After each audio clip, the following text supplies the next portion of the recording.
flexion in grip. This is a much stronger muscle than the one that does fine motor skills, the FDP, the flexion digitorum profundus, which we'll do next. Median nerve goes to all of it. Insertion goes in the middle phalanges and medial forefingers. And then we have the ventral forearm.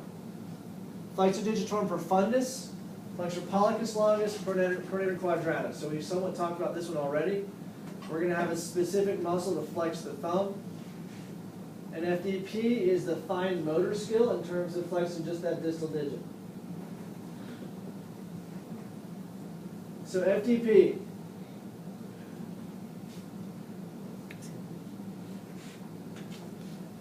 Runs down and goes to the distal end of each of these fingers. And pretty much any one of these you can avulse, especially with the fingers, and so they get all kinds of fun, happy injuries that we'll talk about in ortho.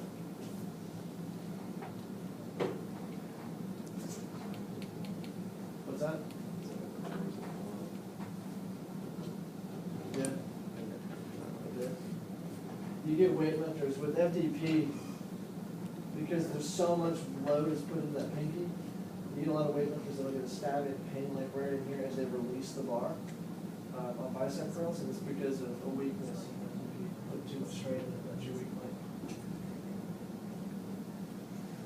Now FDP for the second and third digits, so the index finger and the middle finger. You good? Index finger, middle finger. Okay, just making sure.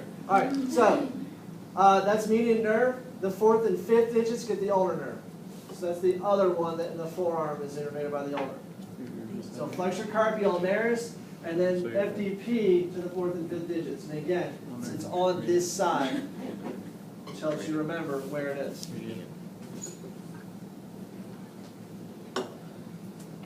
Flexor pollicis longus, radial side, gets the median nerve.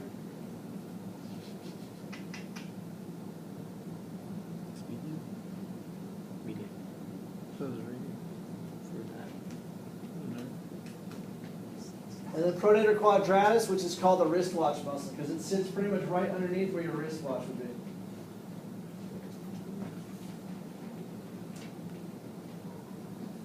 So we're going to finish up through the extensors, and we'll call it a day. I think I've abused your brains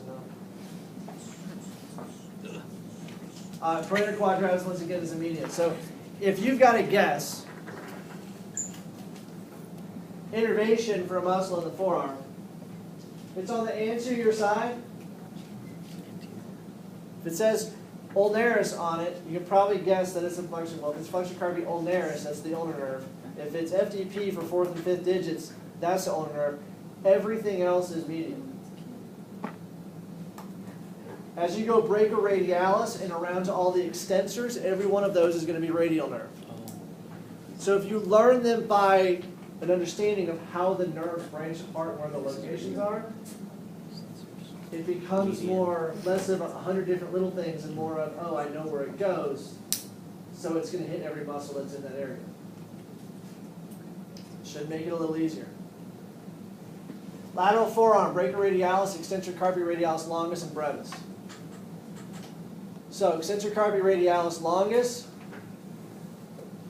starts up above the elbow on the distal humerus and runs down. Now, we have to differentiate between abduction and, sorry, this is extensor carpi radialis. I was getting ahead of myself. So, extends the forearm, inserts into that second phalange. Sorry, second metacarpal. Base of the second metacarpal dorsal surface. Radial nerve. The brevis sits pretty much underneath it. Does the same thing. Goes into the base of the third metacarpal. Radial nerve.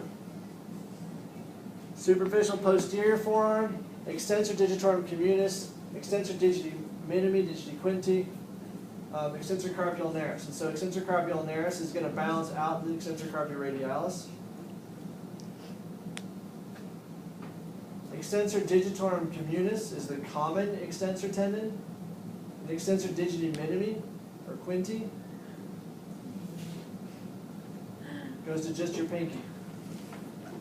So, This extensor group goes to the second, third, and fourth tendons.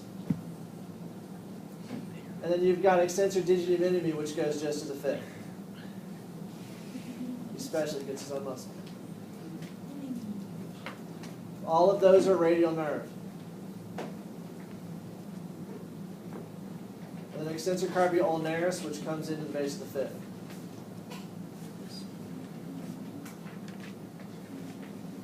The last set, deep posterior, you've got supinator, which we've mentioned. Extensor indicus proprius, which is the index finger, indicus index. Abductor pollicus longus, extensor pollicus brevis, extensor pollicus longus. Okay, so looking at your hand, flexion extension puts you in and out of the plane of the hand. So this is elbow, this is thumb flexion. This is extension, pulling it back towards the plane of the hand. Abduction and adduction opens and closes it. Pulls it away from the midline, away from the middle finger. So abductor and extensor pulls it back. Now if you take that and you extend them all, abduct them, flex all the muscles in the posterior, you're going to get a little divot right here, which is called your anatomical snuff box. Yep, exactly. So the story goes that's where individuals would kind of keep their stuff, keep their snuff, keep their party treats.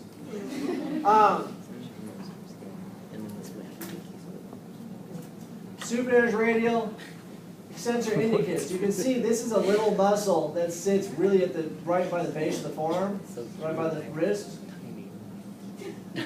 Radial nerve. Abductor pollicus longus comes out across above it, proximal to it. And then you're going to get extensor pollicus longus and brevis, which gives us two tendons to extend the thumb. Two tendons to extend the thumb. So the snuff box, if you feel, you've got one tendon that's more behind the back of the hand. That's your extensor pollicus longus. Then next one, then you have the snuff box, the divot, the hole. And then you've got the next tendon, which is extensor pollicus brevis. And then the last one right next to it, because you've got those two together, the one that's more on the lateral side is going to be abductor pollicus longus. So extensor pollicus longus, extensor pollicus brevis, abductor pollicus longus. Woo! It's a lot of muscles. So we're going to push back just a hair. We're actually going to focus on wrist and hand next time. So it'll be another day of lecture. We won't get into lab until next Monday. When's our test in this class? All right.